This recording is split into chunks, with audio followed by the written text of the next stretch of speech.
recording Lucky Studio Feria। होठ पे होठ धके लव यू बोला, कोई से जवानिया के ला कर खोला, कोई से जवानिया के ला कर खोला।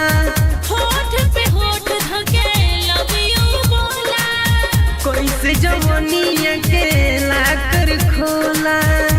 उंगली ढोड़ी में घुमाया पूरा देह सुघराया, उंगली ढोड़ी में घुमाया पूरा देह सुघराया।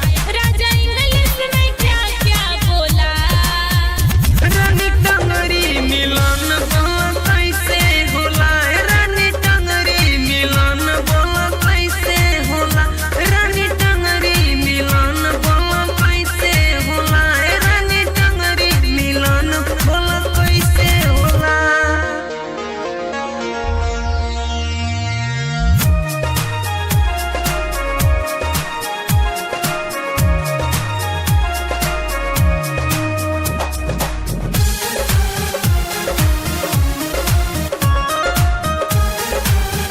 Recording Lucky Studio Feria।